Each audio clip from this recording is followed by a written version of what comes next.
അസ്സലാമു അലൈക്കും വറഹ്മത്തുള്ളാഹി വബറകാതുഹു.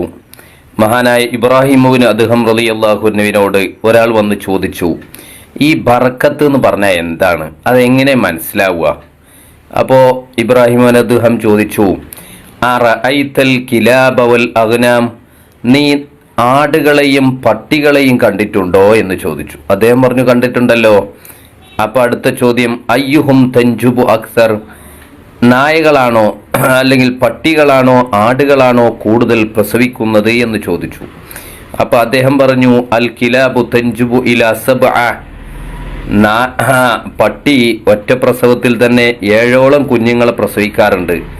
അതേസമയം അമ്മൽ അഗ്നാമു ഫതൻജുബു സലാസത അലൽ അക്സർ, ആടുകൾ ഒറ്റ പ്രസവത്തിൽ മാക്സിമം പോയാൽ 3 പ്രസവിക്കാറുള്ളൂ.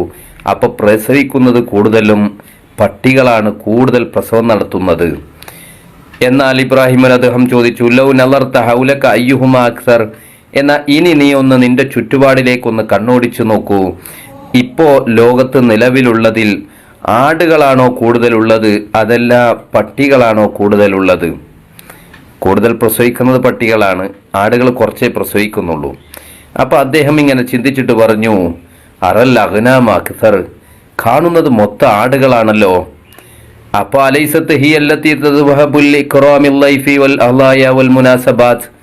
അപ്പോൾ ഇബ്രാഹിം അദ്ദേഹം ചോദിച്ചു, അല്ല, ഈ ആടുകൾ പ്രസവിക്കുന്നത് കുറവാണ്, മാത്രമല്ല ഉളുഹിയത്ത് വന്നാൽ, അതുപോലെ ഹക്കീക്കത്ത് വന്നാൽ, അതുപോലെ കല്യാണം വന്നാൽ, മറ്റു എല്ലാവിധ സദ്യകൾക്കും ഒരുക്കുന്നത് ആടുകളെയാണല്ലോ, അപ്പോൾ അറുക്കുന്നുണ്ട് കുറേ.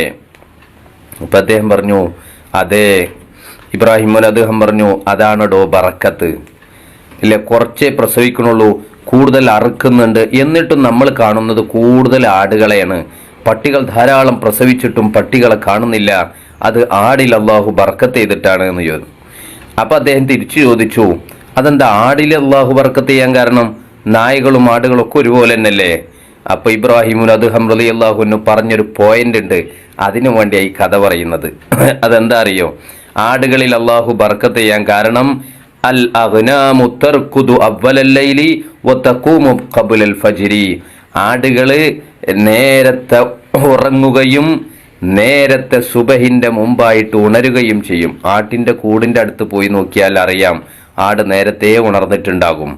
അതുകൊണ്ട് ഫതുദ്രികു വഖ്ത റഹ്മതി വതൻസിലു അലൈഹൽ ബറക, അതുകൊണ്ട് ബറക്കത്തിന്റെ സമയത്ത് ഉണർന്നിരിക്കുന്നത് കൊണ്ട് ആടുകൾക്ക് നന്നായി ബറക്കത്ത് കിട്ടുന്നു. അമ്മൽ കിലാബു, അപ്പൊ നായകളോ, ഫഹിയ, ആ നായകളുടെ സ്വഭാവം എന്താ അറിയോ? തംബുഹു തിവാലൽ ലൈലി, രാത്രി ഉടനീളം ഒച്ച വെച്ച് ഓടി നടക്കുകയാണ്.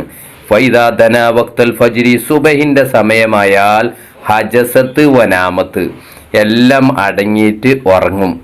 ഫയഫൂത്തു അലൈഹ, അപ്പം അതുകൊണ്ട് നായക്ക് ബറക്കത്ത് കിട്ടുന്നില്ല. ബറക്കത്തില്ലാത്തത് കൊണ്ട് തന്നെ എത്ര പ്രസവിച്ചിട്ടും എണ്ണം കാണുന്നില്ല. ഇതുപോലെയാണ് ബറക്കത്ത്. അല്ലാഹു തആല നമുക്ക് കുറച്ച് പണം തന്നാൽ തന്നെ അതുകൊണ്ട് നമ്മുടെ കാര്യങ്ങളൊക്കെ നടത്തിക്കൊണ്ടുപോകാൻ പറ്റും, ബറക്കത്തുണ്ടെങ്കിൽ. ബറക്കത്തില്ലെങ്കിലോ എത്ര കോടിക്കണക്കിന് പണം ഉണ്ടായാലും തികയൂല, ഒന്നിനും തികയൂല, ആവശ്യത്തിന് കിട്ടൂല. ആവശ്യമുള്ള സമയത്ത് വീണ്ടും കടം വാങ്ങേണ്ടി വരും. അതുകൊണ്ട് ബറക്കത്ത് നേടിയെടുക്കണമെങ്കിൽ ഫജ്റിന്റെ സുബഹിയുടെ സമയത്ത് ഉണരണം. അത്തായ സമയത്ത് അത്തായത്തിന് എണീറ്റിട്ട് ഉറങ്ങണ്ട, പിന്നെ സുബഹി നിസ്കാരത്തിന് പോവുക, ഖുർആൻ ഓതുക, സൂര്യൻ ഉദിക്കുന്നത് വരെ ഉറങ്ങാതെ നിൽക്കുക.